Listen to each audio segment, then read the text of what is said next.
எனது ஜோதிட ஆசானும் எனது தந்தையுமாகிய கோவில்பட்டி திரு கே சங்கரன் பிள்ளை அவர்களையும் ஜோதிட மாமேதை ஜோதிட கலையரசு ஐயா ஆதித்ய குருஜி அவர்களையும் வணங்கிக் கொள்கிறேன். இப்பொழுது நாம் பார்க்க போகும் பதிவு என்னவென்றால், உயர்திரு ஐயா மாதேஸ்வரன் ஐயா அவர்கள் மிகவும் வயதானவர், பல ஆண்டுகள் ஜோதிடத்துறையில் அனுபவம் மிக்கவர்கள். அவர்களுடைய கேள்வி பதில் வீடியோக்களை பலவற்றை நான் கேட்டிருக்கின்றேன். அவற்றில் பெரும்பாலானவை மிக சரியானதாகவே இருக்கின்றது. ஒரு குறிப்பிட்ட ஒரு வீடியோ மட்டும் எனக்கு அந்த கருத்தில் உடன்பாடு இல்லை. அவர் சொன்ன கருத்து தவறானது என்று கூற மாட்டேன், சரியானது அல்ல என்றுதான் சொல்வேன். அது என்ன கருத்து என்றால், ஒருவர் கேள்வி கேட்டிருக்கிறார். அதாவது, ஒரு ராசியின் கடைசி பாகையிலும் மற்றொரு கிரகம் இன்னொரு ராசியின் முதல் பாகையிலும் இருந்தால் அந்த கிரகத்தை, இது இரண்டு கிரகங்களையும் இணைவாக எடுத்துக்கொள்ளலாமா என்று ஒருவர் கேட்டிருக்கின்றார். அதில் ஐயா அவர்கள் கொடுத்த பதில் என்னவென்றால், இது வேறு ராசி, அது வேறு ராசி, ஆகவே இடையில் அதை இணைந்திருப்பதாக கருதி கொள்ளக்கூடாது. ஒருவேளை பாவக சக்கரத்தில் இணைந்திருந்தால் அதை இணைவாக கொள்ளலாம் என்பதே அவருடைய கருத்து. நான் சுருக்கமாக சொல்கிறேன். அவர் நிறைய நேரம் பேசிக் கொண்டிருந்தார். அவருடைய கருத்து இதுதான். இரண்டும் வெவ்வேறு ராசிகள். அப்படி இருக்கையில் பாவக சக்கரத்தில் இணைந்திருந்தால் மட்டுமே கிரக இணைவாக எடுத்துக்கொள்ள வேண்டும். அப்படி இணையவில்லை என்றால் அது கிரக இணைவாக எடுத்துக்கொள்ளக்கூடாது என்பதுதான் அவரது கருத்து. ஐயா அவர்கள் 40 ஆண்டு காலமாக, 40 ஆண்டு மேலாகத்தான் இருக்கும்னு நினைக்கிறேன், ஜோதிடத்துறையில் பல ஆராய்ச்சிகள் செய்தவர். பல நூல்கள், 40க்கும் மேற்பட்ட நூல்களை எழுதியிருப்பதாக சொல்கிறார்கள். நான் அவர் நூல்களை படித்ததில்லை. இந்த வயதிலும் சோதனத்தில் ஆர்வம் உண்டு கேள்விக்கு பதிலளித்தார் என்றால் அது மிகவும் பாராட்டத்தக்கது. அவருடைய வீடியோக்களை குறை சொல்வதாக, அவர் கருத்துக்களை குறை சொல்வதாக எடுத்துக்கொள்ளக்கூடாது. நானும் கிட்டத்தட்ட 40 ஆண்டு கால ஜோதிட அனுபவம் உள்ளவன். என்னுடைய அனுபவத்தில் பார்த்ததை உங்களுடன் பகிர்ந்து கொள்கின்றேன்.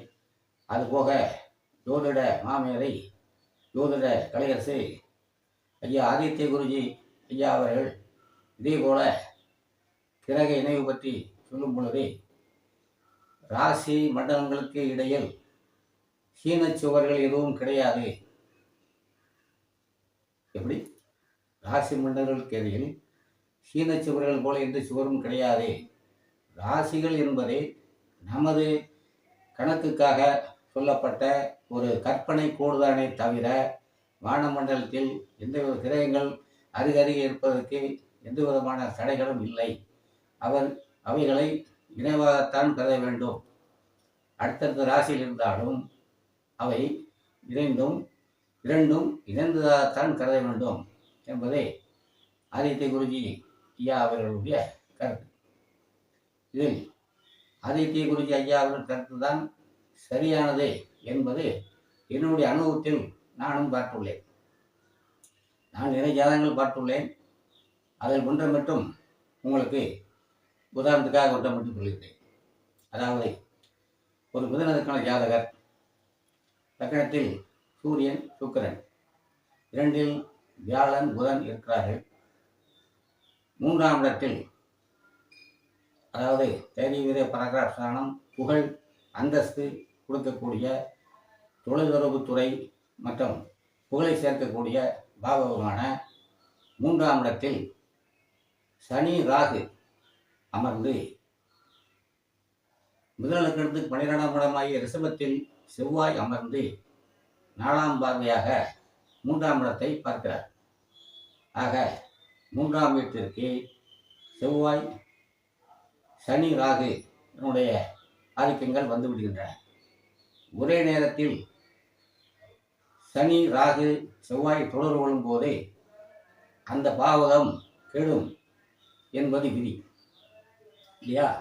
இது எல்லோரும் படித்திருப்பீர்கள். ஆனால் அந்த ஜாதகத்தில் வியாழன் கடகராசியில் 25 டிகிரியில் இருக்கிறார். இங்கே சனி 5 டிகிரியில் இருக்கிறார். ராகு 6வது டிகிரியில் இருக்கிறார்.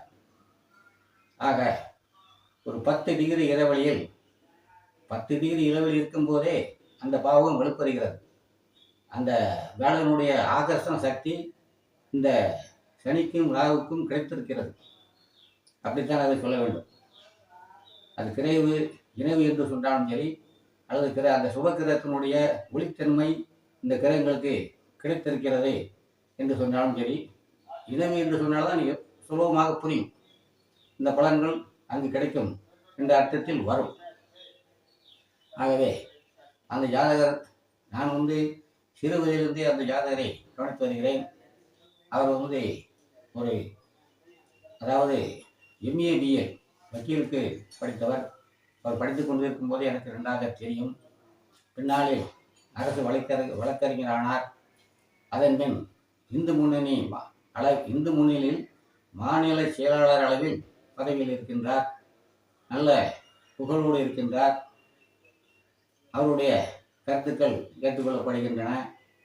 அவர் நல்ல செல்வாக்கோடு ராகுதசியில் தான் அவர் ரொம்ப பிரபலமானார்.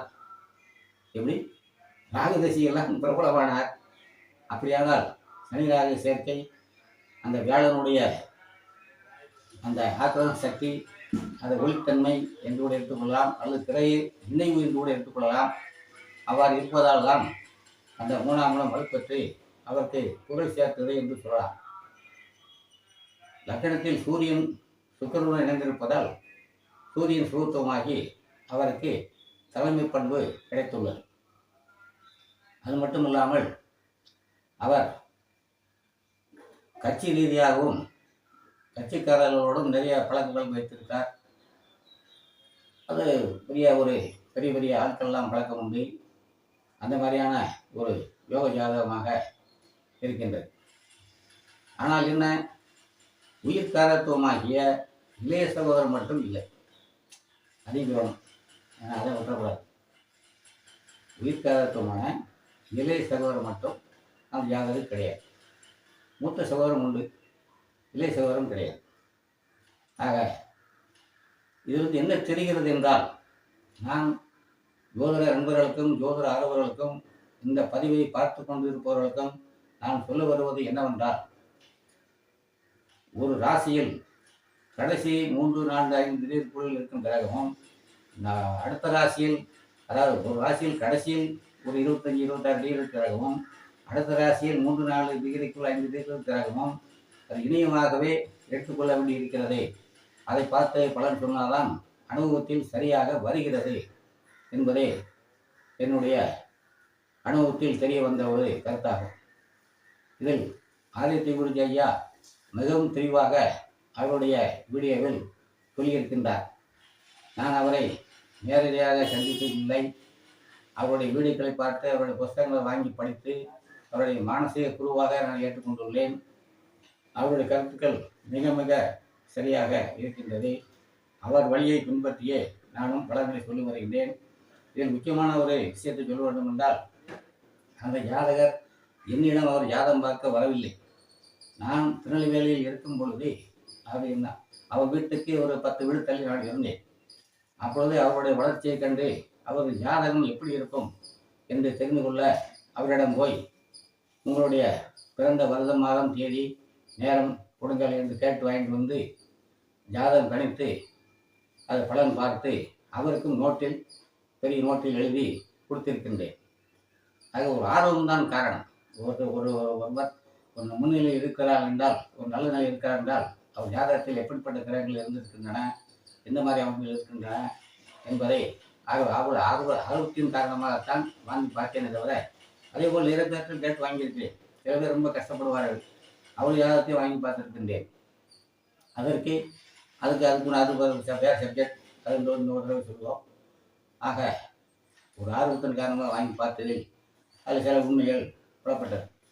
நானே ஆச்சரியப்பட்டு போனேன் முதலில்.